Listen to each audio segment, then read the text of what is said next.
Hello, everyone. Can you hear me? Hello, yes. Great. Good morning, everyone. My name is Leonid Sanochkin. I work as a research scientist at AIRI. And today I'm going to hold the lecture for you. And our themes will be embeddings and recurrent neural networks. First of all, I would like to ask a quick question. How is everybody with switching to Russian in the important parts of the lecture? So maybe Russian-speaking students could understand these parts better. Does anyone have problems understanding Russian?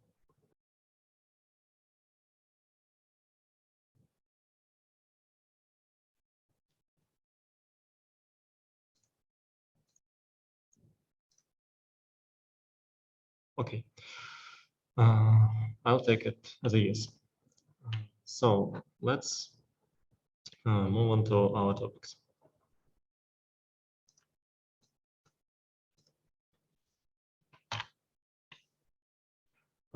From till now, we spoke about training neural networks, and we defined this task as follows.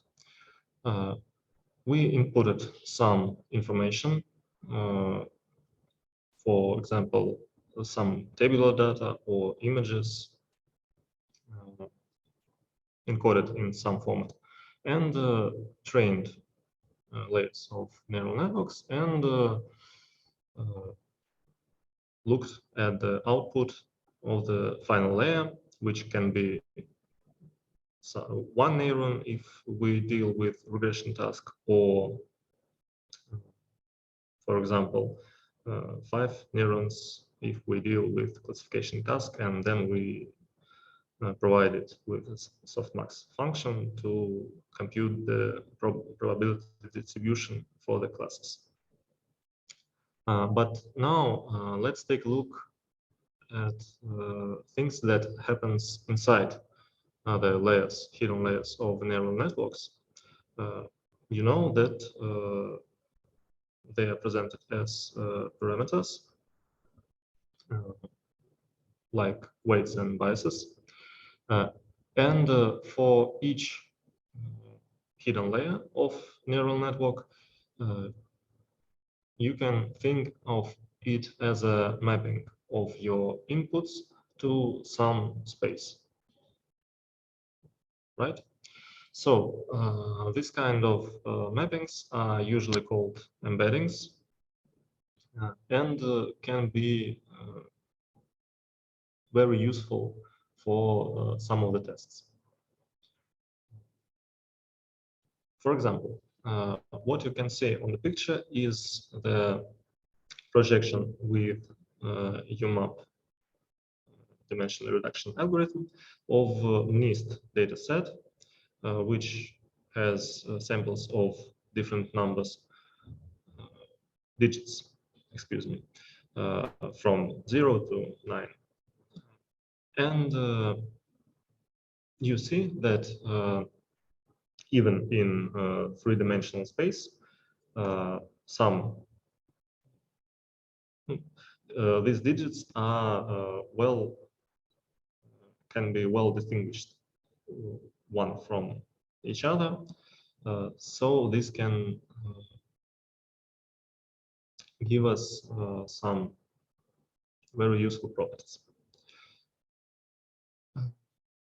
Okay, of course, such kind of transformation from some discrete or even continuous variables to vectors of features to another feature vectors can be done with some unsupervised techniques like principal component analysis, factor analysis, DSBA, and so on. But first of all, most of these techniques are unsupervised, and if we use neural networks to construct our embeddings, we can use different tricks to produce better embeddings. Let's now talk about what we would call better. In the sense of embeddings, we can deal with two approaches to define the quality of our embeddings. First of all, we can deal with embeddings as they are and measure the quality like some cluster metrics that can provide us information about how well embeddings distinguished from each other in this space. So intuitively, we get that if embeddings are all of our embeddings are close for each other and doesn't have any clusters, also they are not very good for our tasks. And the second approach is more straightforward, and maybe it can be more beneficial in practice, but it's rather costly to evaluate because it requires solving the task with embeddings that you provided.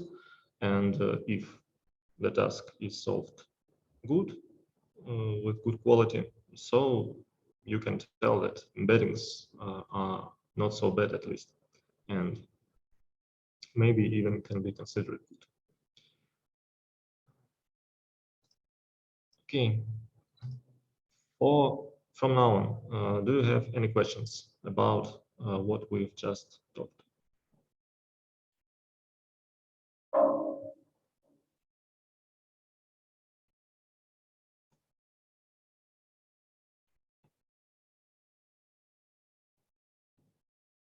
No questions. Great. 5 minutes in Russian describing what important stuff that we've just talked about. Мы рассматриваем с вами эмбеддинги. Да? Понятное дело, что мы можем их получать с помощью каких-то представлений, методов снижения размерности, да, разложения матриц и так далее. Но такие методы зачастую не являются обучаемыми, это во-первых. И во-вторых, ну, в том числе, если мы напрямую взаимодействуем с тем методом, с помощью которого мы это получаем, в частности, вот с помощью нейронной сети, да, то мы можем вносить в ее обучение какие-то интересные приемы, которые могут нам позволить получать более качественные эмбеддинги. В принципе, как бы какого-то формального определения эмбеддингов мы вводить не будем, его ввести, ну, наверное, можно, да, но как-то я бы не сказал, что это очень принято в области. В общем и целом, это надо просто понимать как отображение ваших каких-то данных. Это могут быть какие-то дискретные переменные, категориальные, тексты, картинки, все что угодно. А вы можете это отобразить в какое-то n-мерное пространство. И вот, соответственно, такое отображение мы понимаем, под таким отображением мы понимаем эмбеддинги. Соответственно, дальше мы с вами рассмотрим то, как, во-первых, получать, какими способами мы можем получить так или иначе качественные эмбеддинги непосредственно. И затем поговорим с вами о том, как, в принципе, принято использовать эмбеддинги. Ну, спойлеры, их можно использовать в двух вариантах, что логично следует из того, как мы сейчас их определили. Мы можем брать и обучаемые, и необучаемые эмбеддинги. Касательно, если вы, например, хотите сделать самостоятельно, да, что какое-то самостоятельное отображение вашего изначального признакового пространства в эмбеддинге, и у вас есть там вопросы, какой из скрытых слоев нейронной сети брать для того, чтобы как раз-таки использовать эмбеддинги, ну, честно говоря, четкого ответа на этот вопрос нету. Есть для определенных задач более-менее устоявшиеся концепции, то есть если это какие-то табличные данные, и вы напрямую включаете там обучаемый эмбеддинг-слой в эту модель, ну, тут обычно вот эти первый же слой этого векторного представления и используется в этом качестве. Для задач связанных с текстом, CV, speech и так далее, ну, в большинстве случаев рассматривается последний слой эмбеддингов перед решающим слоем, да, перед слоем полносвязанным, например, который у нас уже проецирует decision boundary, да, для нашей задачки. Вот. Но при этом не исключены другие подходы, когда вполне могут быть использованы какие-то слои промежуточные для построения эмбеддингов. Okay, let's move on. So we've just described the purpose of the embeddings, and so let's talk about how can we produce better embeddings.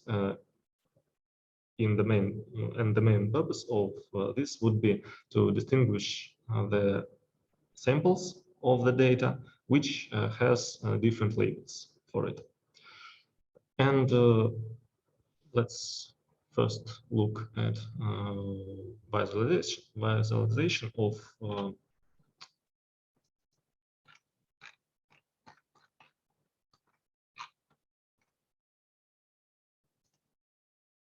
okay. In this GIF, you can see how embeddings of MNIST dataset are fine-tuned and behave in the feature space if we just use simple convolutional network and the softmax layer on it. We can see that we have pretty good distinguishing, and we can perform decision boundary between different classes, but some areas of this space obviously have big interclass variance, and so it has many samples of different classes in it. And between some points, it can be not much of a distance in sense of Euclidean distance, let's say, or cosine distance. We'll get to that later. So let's now speak how we can perform, adjust our loss functions to perform better on these tasks. And the first approach, which was introduced for this task, is called contrastive loss, and it's quite straightforward and can be described as follows. We just will move embeddings of samples of one class forward each other, and we will move apart samples which have different labels. Let's see how this last function can be described with the question.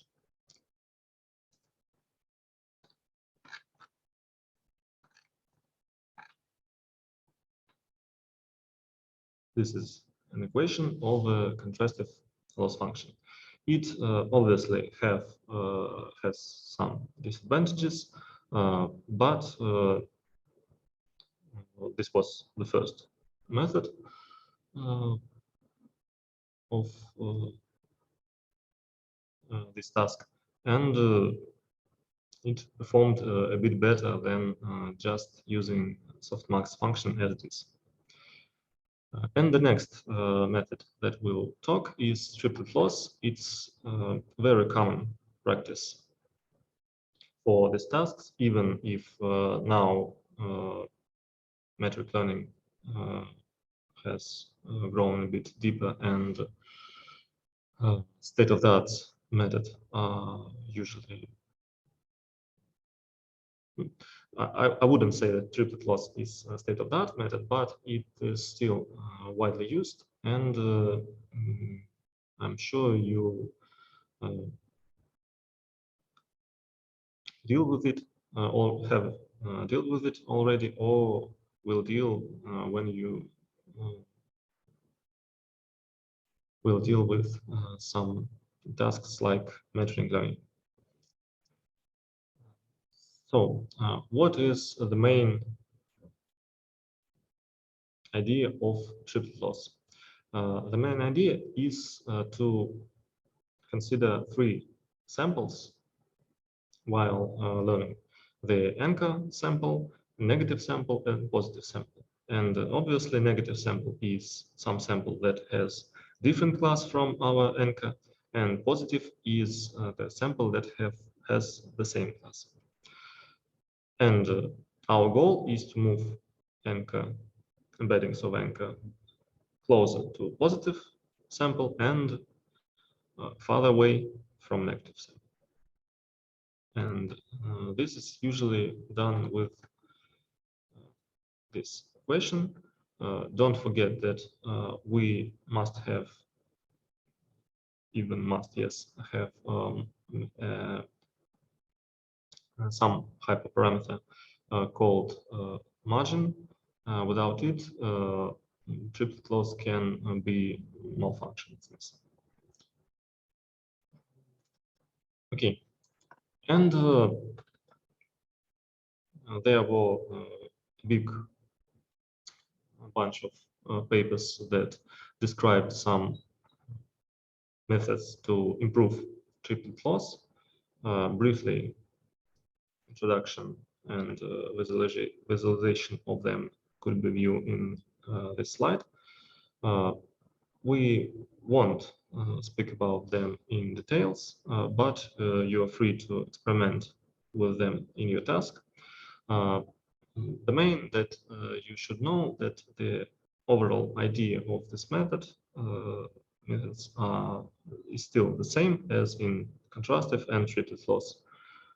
Somehow we search for samples that has the same class as our current sample called anchor, and we try to pull together embeddings which has the same class, and further apart embeddings that have the other class.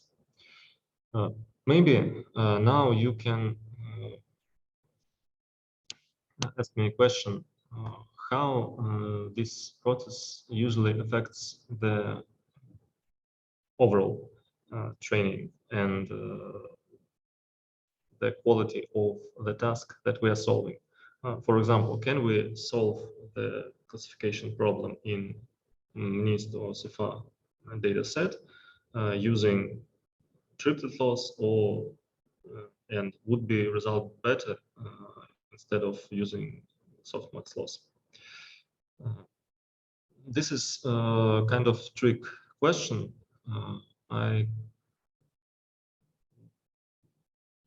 Unfortunately, I can't say that while using some losses of this slide, like triplet loss, you definitely won't get any quality drop in straightforward classification tests. You can get worse quality than just using the softmax function. But if you do everything right and you are lucky with hyperparameters, you can solve these tasks even with this kind of losses. What you should take into account and know is that these losses wasn't provided for directly solving classification task. The main idea of them is using them to construct embeddings. This is the first goal. And the second goal, these losses can be usually found when you're dealing with tasks that have nearly infinite amount of classes, like in face recognition applications, where you doesn't have all the classes in your training set, and you always deal with classes of with unknown classes on the test set. Хорошо, коллеги, то есть что мы сейчас обсудили с вами? Да? У нас основная идея всех вот этих вот loss-функций, она очень простая. Да? Независимо от того, как мы непосредственно это реализуем уравнением, да, были основные вот две вещи, это contrastive loss и triplet loss, который из него произошел. Да, и triplet loss – это наиболее, наверное, самый такой популярный пример такого подхода к построению, ну, к метрик-лоссу, да, и построению эмбеддингов. Его в настоящий момент развили, безусловно, но, тем не менее, он остается очень часто встречаемым, и если вы какие-то такие задачки будете решать, то, безусловно, я думаю, либо с ним уже встречались, либо встретитесь с ним. При этом основная идея всех этих подходов примерно, да, заключается в следующем. Мы в явном виде конструируем нашу функцию потерь таким образом, чтобы у нас эмбеддинги объектов, которые похожи друг на друга, да, а похожесть объектов в данном случае мы считаем через их классы. Мы сдвигаем эти эмбеддинги ближе друг к другу в нашем пространстве, да, а те объекты, которые не похожи друг на друга, мы пытаемся их раздвинуть друг от друга. Ну, то есть достаточно тривиально. И, в принципе, это следует напрямую из того, да, как мы определяли, что нам нужно, собственно, от эмбеддингов. Нам это как раз-таки нужно, да, чтобы объекты похожи друг на друга лежали в этом пространстве, которое мы конструируем близко, а разные объекты лежали в этом пространстве далеко. Еще раз уточню, что под близко и далеко я, понятное дело, понимаю какую-то метрику, которая в этом пространстве задана. Для семейства вот таких функций потерь зачастую это евклидово расстояние в данном пространстве, но, естественно, можно задавать и другие расстояния, которые, ну, понятно, должны, наверное, там удовлетворять свойствам метрики и, кроме того, быть каким-то образом интерпретируемыми, да, и полезными в данных задачках. Ну, подробнее с triplet loss и с тем, как это использовать, мы познакомимся на семинаре. Сейчас вот по текущему материалу какие-то вопросы у вас появились?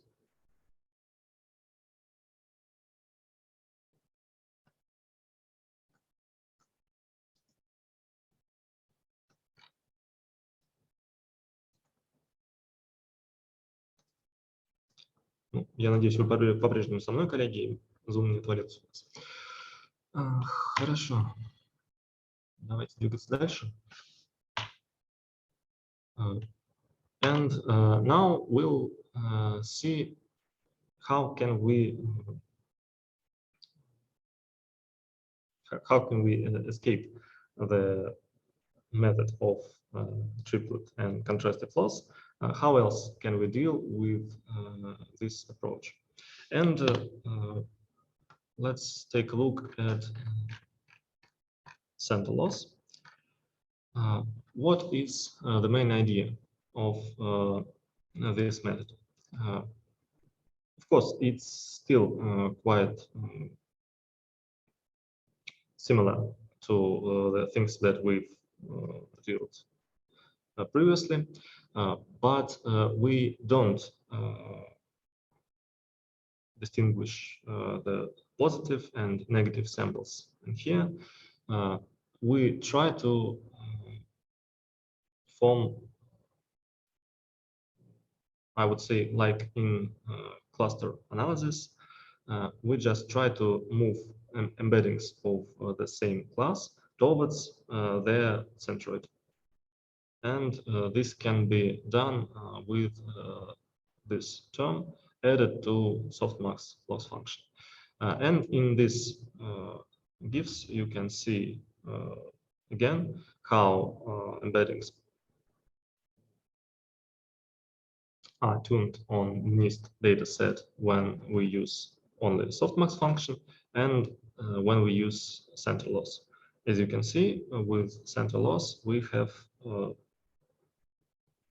much more distance in this two-dimensional projection, but it doesn't matter.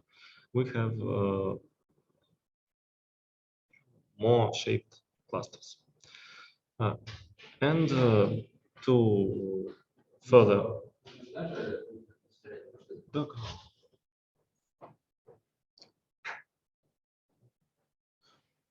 And to move further with this loss function, we can deal with some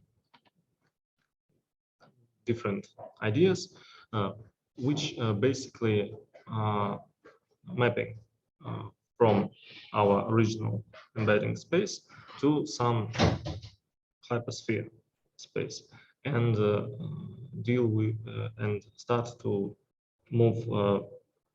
We index not with Euclidean distance, but with some angular distance that can be viewed on the hypersphere. And all state-of-the-art approaches, all is a bold word, but many of state-of-the-art approaches in metric loss are using this kind of approaches, the mapping to some sort of hypersphere. Итак, с center loss, я думаю, все понятно. Да? Мы добавляем небольшой терм в наш softmax функцию и пытаемся заставить наши эмбеддинги просто сходиться к каким-то центроидам. Но тут, как всегда, возникает проблема, как, собственно, эти центроиды выбирать. И вот одним из решений такой проблемы, ну, там есть они еще одни, ну, можно потом подробнее почитать, стало как раз-таки отображение всего этого на гиперсферу и попытки уже в вот таком пространстве формулировать, отделять друг от друга эмбеддинги, да, и двигать их в сторону друг от друга за счет каких-то уже расстояний, которые на этих гиперсферах будут заданы. И большинство state-of-the-art approaches в metric learning — это cos phase, arc phase, and so on. Это как раз-таки подходы, которые используют отображение на какую-то гиперсферу эмбеддингов.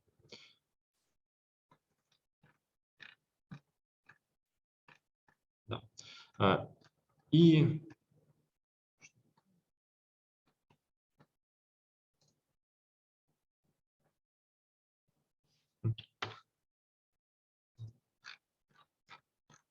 вот. Ну, то есть вы видите, да, вот на данном рисунке, что у нас показано. Здесь примерно, да, показана обратная проекция с гиперсферы на плоскость. И для вот 3 функций потерь показана примерно идея, как мы разделяем 2 класса между собой. То есть если softmax, да, мы ничего не делаем.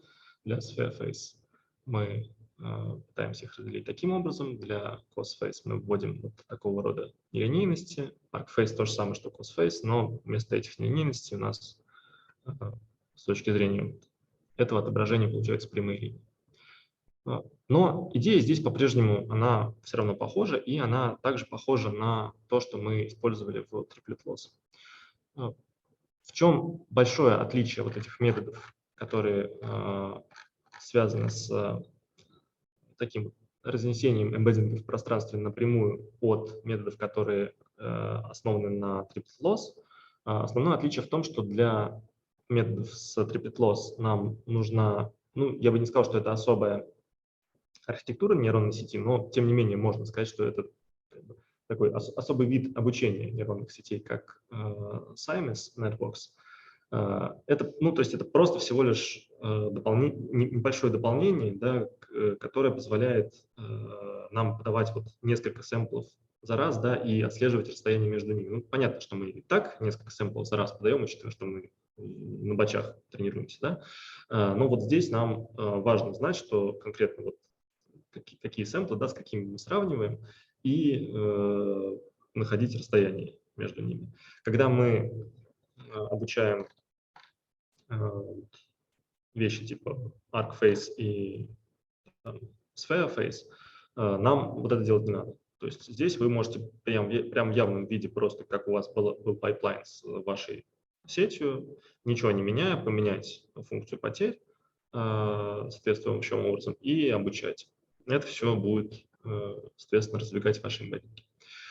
Еще раз остановлюсь на важном факте, то, что этим надо как бы аккуратно и грамотно использовать данные методы. Да? Не стоит ждать того, что, решая straightforward как бы задачку классификации, вы получите, и получая на ней, например, хорошие результаты, да, вот вы там, на том, что в монесте каком-нибудь получаете там 0,9 плюс там accuracy, решая просто через softmax, очень сомнительно, что решив эту же задачу через Sphereface, вы получите результаты лучше. Вы получите лучше эмбеддинги, но результаты могут остаться такими же, могут, в принципе, даже и просесть запросто. Ну и то же самое касается triplet loss. То есть эти методы стоит применять либо если вы именно конструируете вот пространство фичей, да, то есть вашей целью является именно отображение каких-то объектов в признаковое пространство.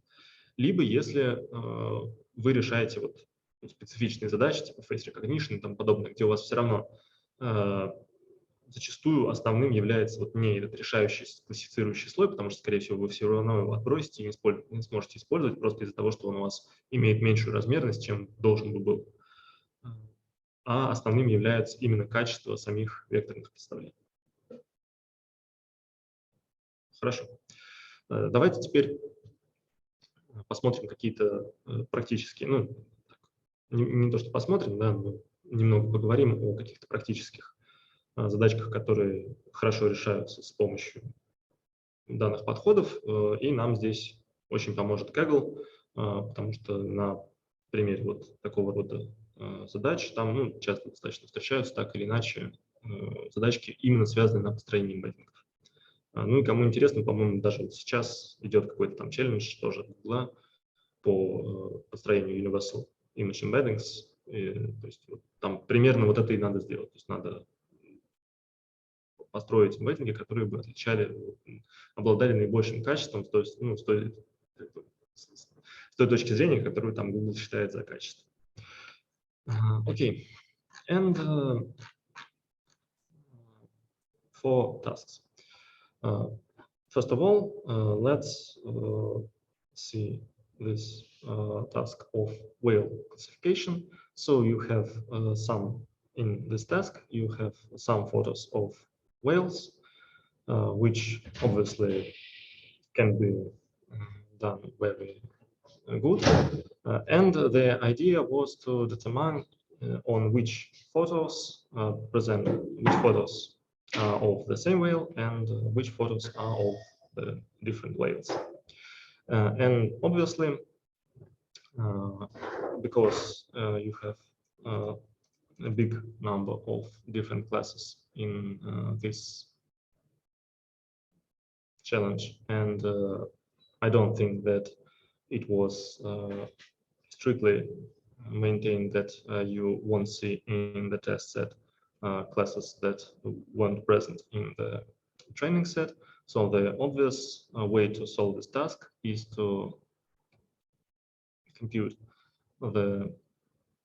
some sort of good embedding representation for this data, and then perform some sort of match for these embeddings. For example,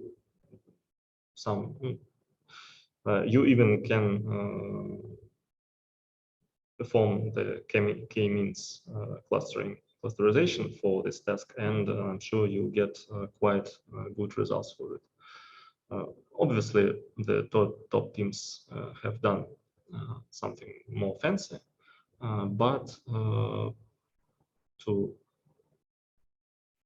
I am sure that the key for these tasks was to perform good embeddings quality. Same, I think this is the same task.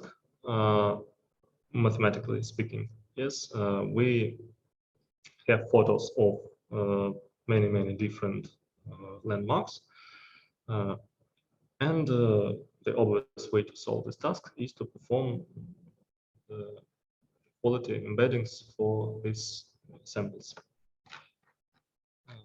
Maybe a little bit more complicated task was task from Shopee to perform much of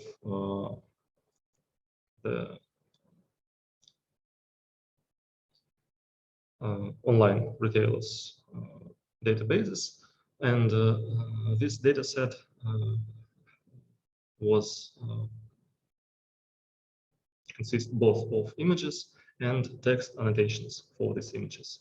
So to construct the meaningful embeddings for these tasks, it was useful not only use images and also include text embedding into the account.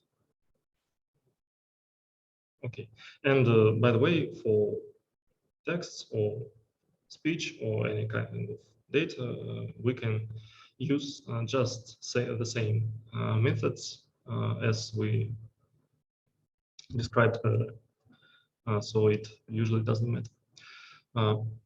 Later on in our course, we'll speak a bit deeper into text embeddings and, for example, how to perform word-to-vec or so on method. But for now, I think it's enough. The knowledge of all these methods are just the embeddings. So this is the mapping from your original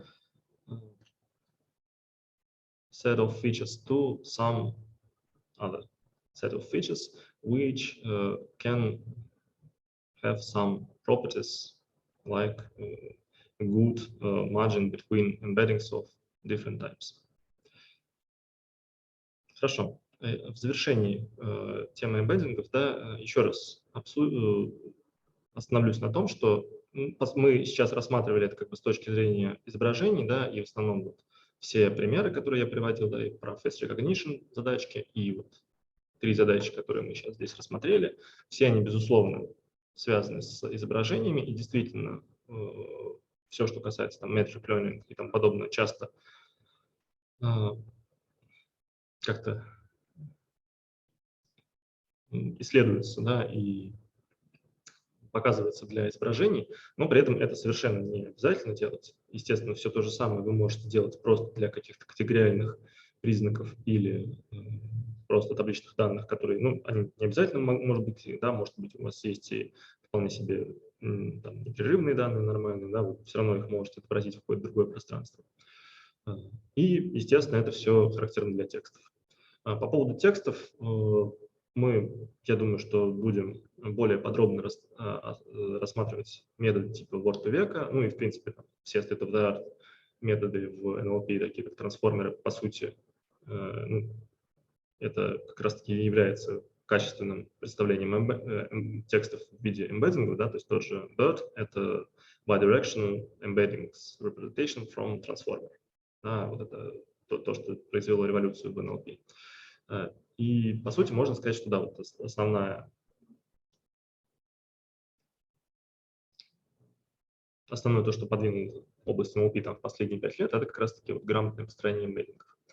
Как конкретно строится word-to-vec и там подобные методы, мы поговорим, я думаю, попозже, когда будем уже детально рассматривать NLP. А на текущий момент, что надо для себя отметить, то, что все равно все эти методы — это так или иначе отображение наших исходных признаков, в данном случае там, слов, например, да, или предложений, или текстов в некоторое векторное пространство.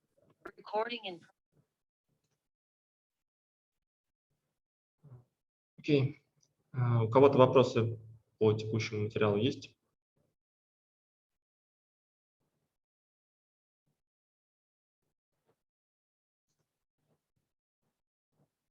Да, вроде нет. Отлично. Так, ну, в лекции потом я скинул там ссылку, да, вот на большой survey про metric learning. Можете потом посмотреть детальнее, читать, как это, ну, то есть, если кому-то интересно прям вот уравнение, как это выглядит. Okay, let's briefly speak about how can we use our embeddings. And straightforward, we can use 2 approaches, as I said in the beginning. First of all, we can start from our embeddings and use them as feature representations and freeze them. So we just imagine that we have some data that has images, texts, and some table information. We can somehow first of all, we'll get embeddings from each separate data source. Let's use ResNet for images, BERT for texts, and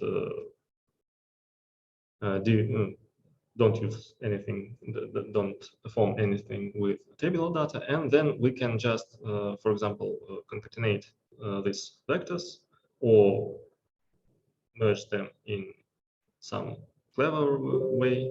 This really doesn't matter. And then we'll use some model on this data, and our embeddings will be only feature representations of our input data. And the second approach is practically the same.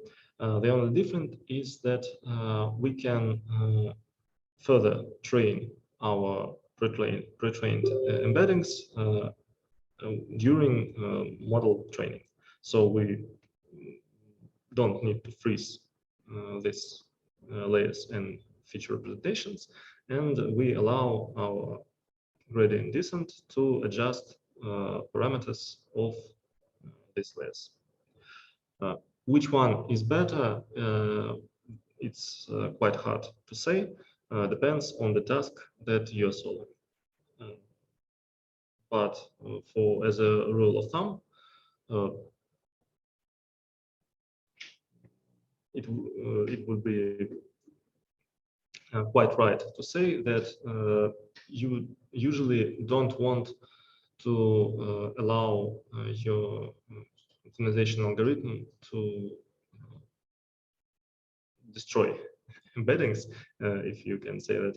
And usually it's not a good idea to deal with embeddings with high learning rate. So if you, of course, this is correct if you're using pre-trained embedding layers. And so the rule of thumb is to freeze these layers or allow them to train, but with not a very aggressive learning rate. Okay, I think this is clear. And now let's move on to our second topic of today's lecture, recurrent neural networks. Till now, we usually dealt with data that was, excuse me, that didn't have a sequential nature, and we just had one point, one sample as one data point for sample, and performed forward pass of neural networks, compute gradients during backward pass, and update parameters.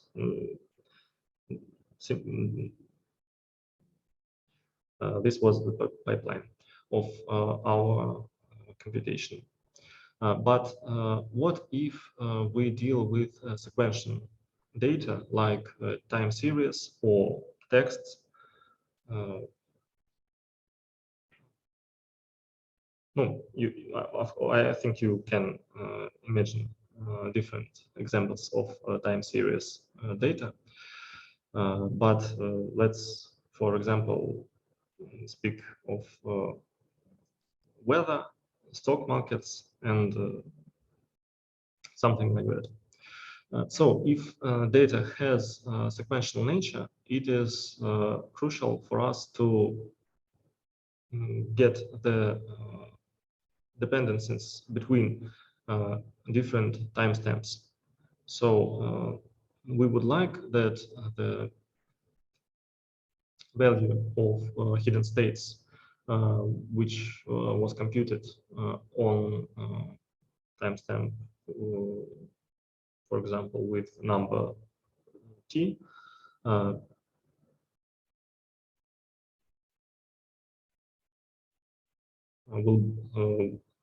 would be useful for computation of the t+1 timestamp. Значит, давайте еще раз да, обговорим про рекуррентные сети. Ну, понятное дело, да, из названия логично следует, что это сети, в которых мы хотим каким-то образом учесть влияние последовательностей данных, да, на наш output. Мы хотим сконструировать такую архитектуру, которая бы отображала в явном виде влияние наших предыдущих наблюдений, да, на последующие. То есть мы должны так считать наши hidden states в слоях, чтобы он зависел не только от текущего инпута, да, на метке времени t, но и, например, на метке времени t-1. И как раз-таки для вот данного случая была разработана архитектура рекуррентных нейронных сетей. По большому счету, именно с точки зрения математики, да, и вычислений, ничего нового мы не добавляем в наши нейронные сети. То есть мы здесь, это по-прежнему остаются умножение матриц, да, там, ну, матриц тензоров, не суть, и добавление там байесов на параметры. Единственная разница вот в уравнении, как считать hidden state рекуррентной сети и там hidden state multi-layer перцептрона, то, что в рекуррентной сети у нас есть, как ни странно, рекуррентность, да, и на значение текущего hidden state, да, для наблюдения, которое мы вот сейчас рассматриваем, например, xt, у нас влияет, собственно, вот на это вот ht, да, влияет не только xt, но и влияет то, что мы получили, когда рассматривали прошлый timestamp с xt-1. И влияет это обычно как раз-таки через значение через значение скрытого слоя нашей рекуррентной сети на прошлой итерации.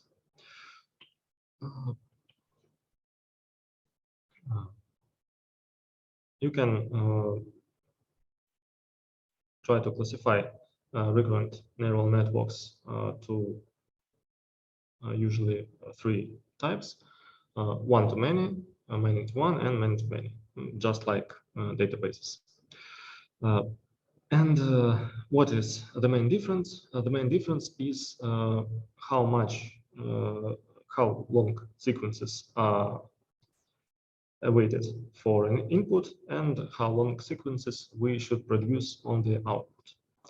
For example, if we deal with task of translation task from, let's say, English language to German language, obviously we get input of tokens as input sequence, perform some computation, and we wait for the sequence of output tokens.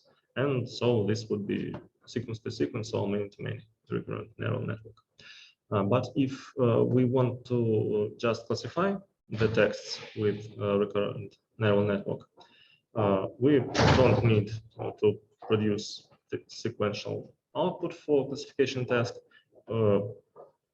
but we can take the sequential input for this test. And so it will be many-to-many. Хорошо. Давайте теперь посмотрим еще раз на уравнение, например, вот как непосредственно считается скрытое состояние. Да? Как я уже говорил, ничего нету отличного, по сути, от нашего обычного понимания того, как считается скрытый слой в перцептроне. Да? Единственная идея в том, что у нас добавляется дополнительный терм, который отвечает за то, что мы учитываем состояние, полученное с предыдущего шага. Хорошо. And now this is, I think this is important part, but it's not complicated at all. Backpropagation through time. The main idea is that backpropagation through time doesn't differs from simple backpropagation, and that you have to remember. У нас, по сути, не меняется ничего.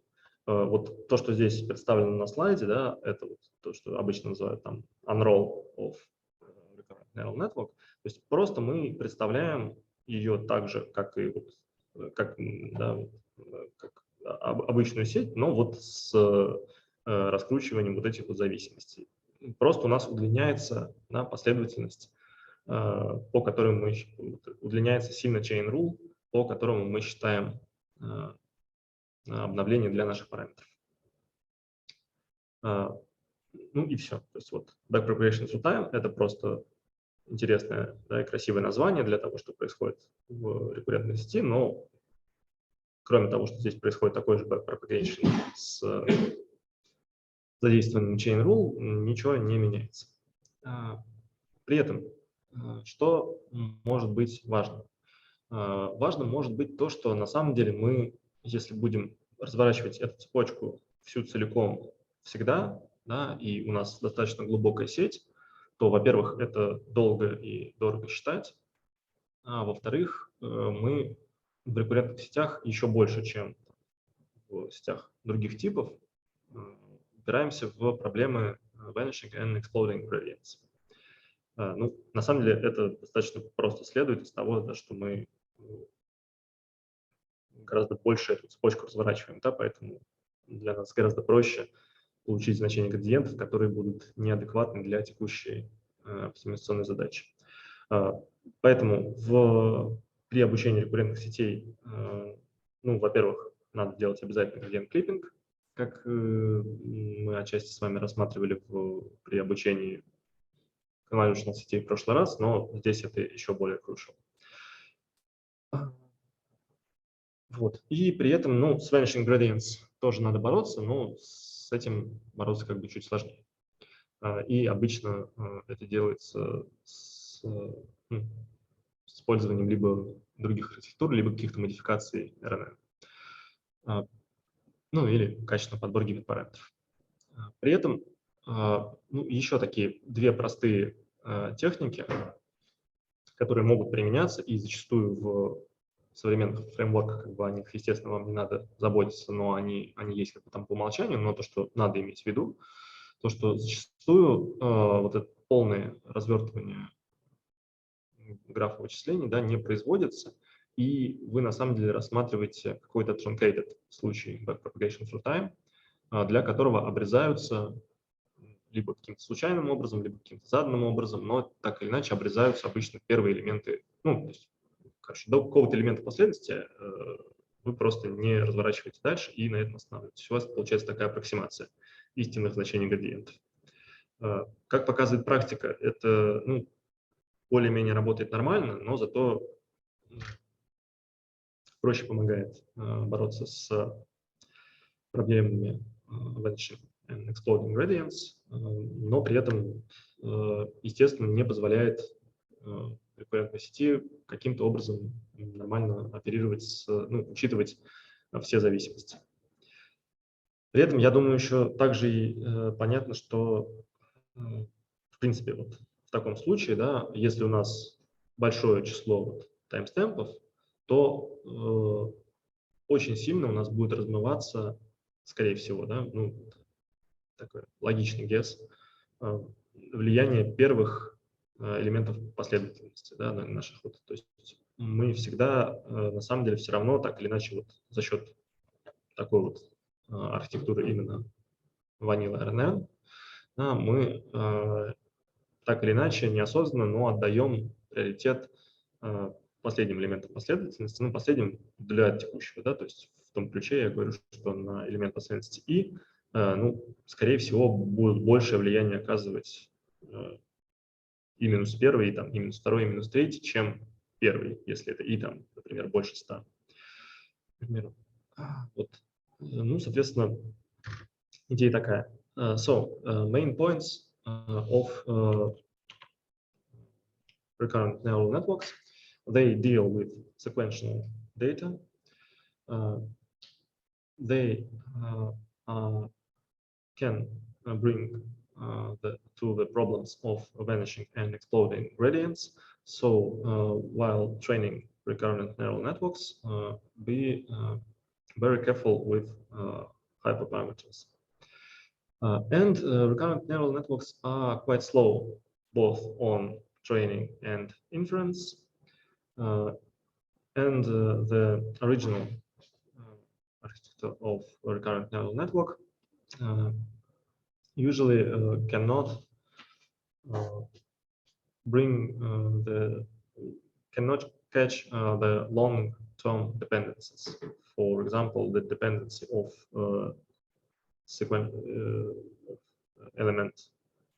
first element of the sequence on the 15th element of the sequence. Okay, and let's briefly describe the main two variations of recurrent neural networks that were made to overcome these problems that were stated. And first of all, let's talk about LSTM neural network, which states for long short-term memory. What you can see on this diagram. Each LSTM cell has three main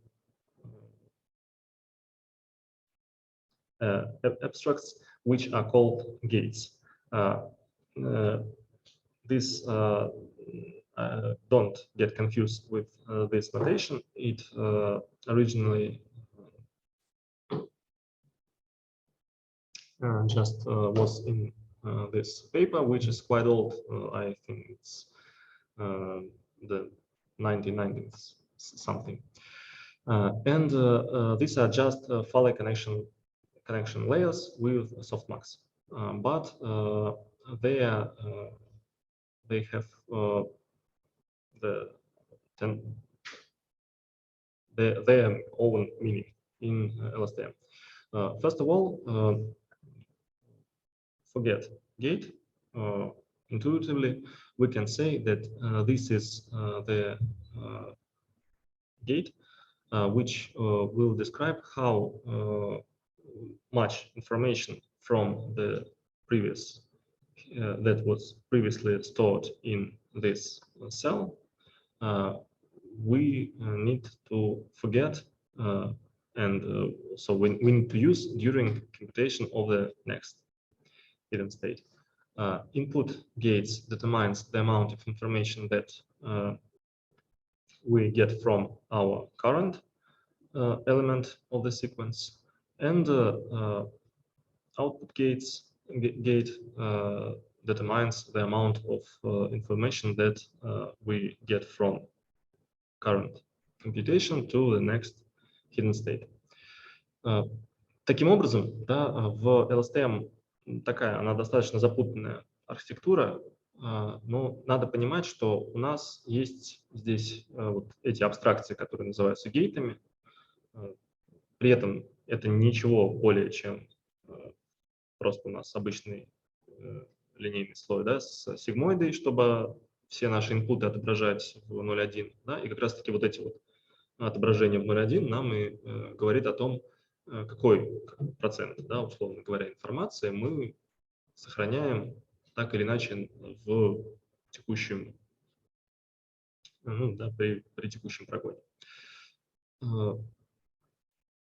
Ну, да, еще, что еще важно отметить, то, что видим, да, что ну, в такой классической как бы, архитектуре LSTM у нас уже есть внутри функция активации, да, поэтому если вы пишете именно с код просто на высокоуровневых фреймворках типа PyTorch или Keras, то там можете сильно не волноваться про проставление функции активации просто после рекуррентных слоев, они там внутри уже есть, и нелинейность там вполне себе добавляют. Let's take a look for equations of these layers, and you will see that the computation is quite straightforward. We just determine which one is which. So input, forget, and output gates are described as follows, and you can see that this is the same equations like we saw in the equation for hidden state in recurrent neural networks. So this is nothing more than that.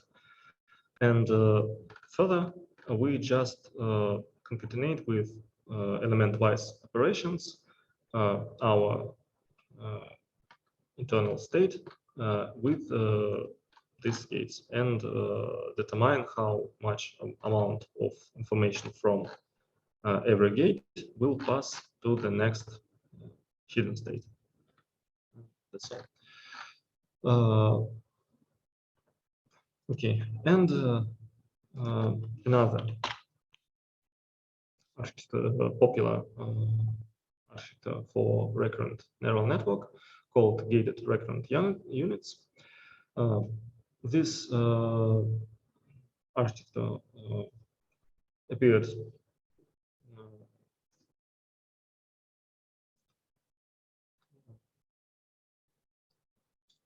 in much recent paper than LSTM, but it's quite simpler than LSTM. For example, it has just 2 gates, doesn't have 3 gates.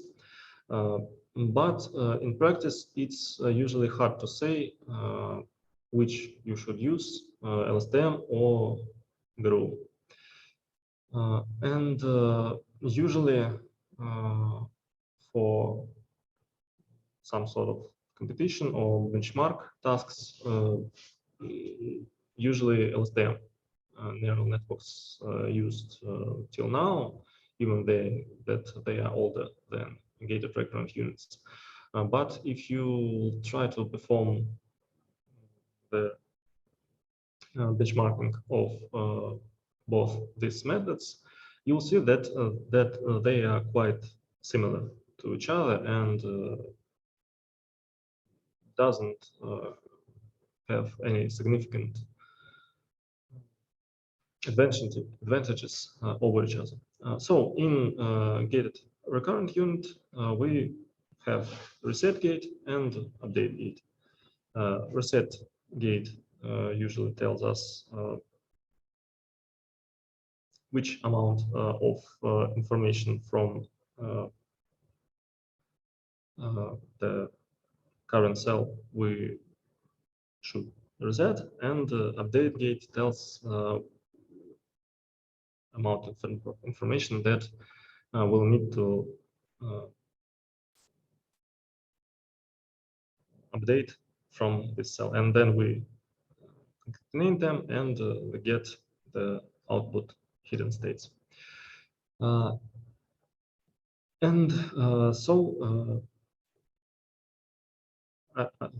Cell types like gated recurrent units and LSTM can help you with dealing with long, short, and short-term, both long-term and long-term and short-term dependencies. Excuse me. And if you use recurrent neural networks in practice, it's highly recommended that you use some of these architectures and won't use vanilla recurrent neural networks, which are tends to be not very good in practice. The last type of recurrent neural networks that we'll talk about today is bidirectional recurrent neural networks. По сути, особо там говорить не о чем. Основная идея там заключается в следующем. Сейчас, да, когда мы говорили про рекуррентные нейронные сети, мы рассматривали последовательность от нулевого элемента, да, до итого.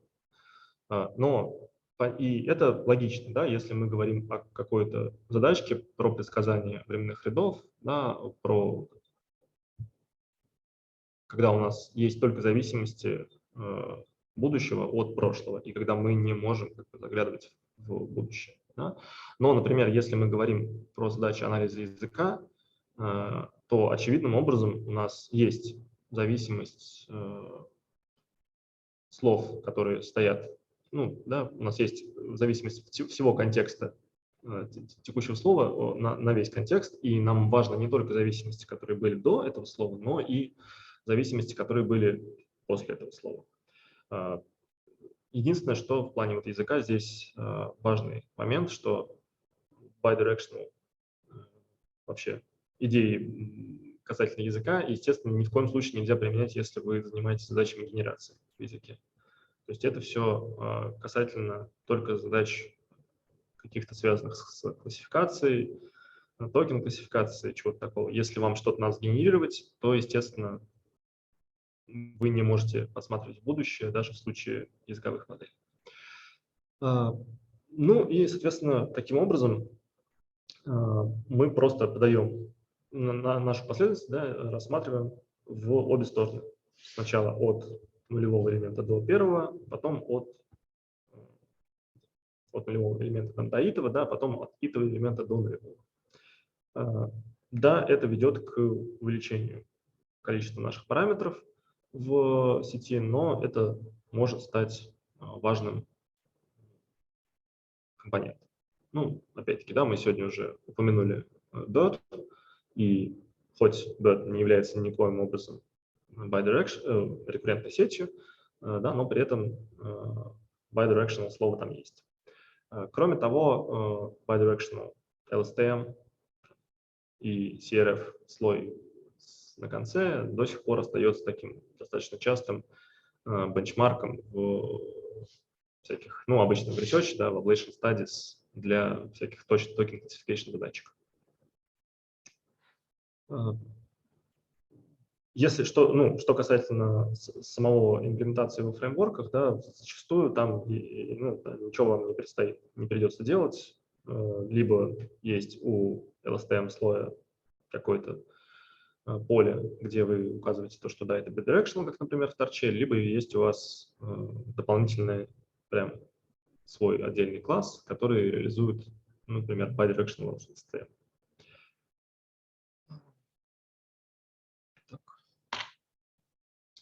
Okay. Let's briefly describe the main points of our lecture. First of all, we spoke today about embeddings, and the main idea that embedding is a mapping of your original feature space to some sort of continuous feature space. And the idea of learning better embeddings usually is that you have to produce embeddings that are different for different classes of your data. And to deal with sequential data in deep learning, the first proposed architecture was recurrent neural networks. Nowadays, they are usually used in time series analysis and for similar tasks.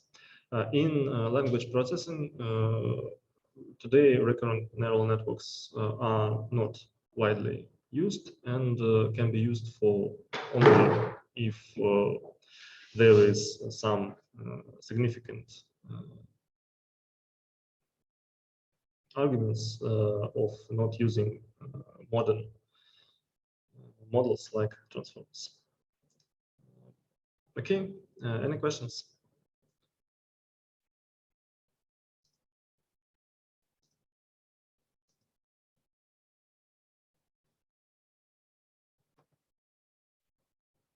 Right now, no questions.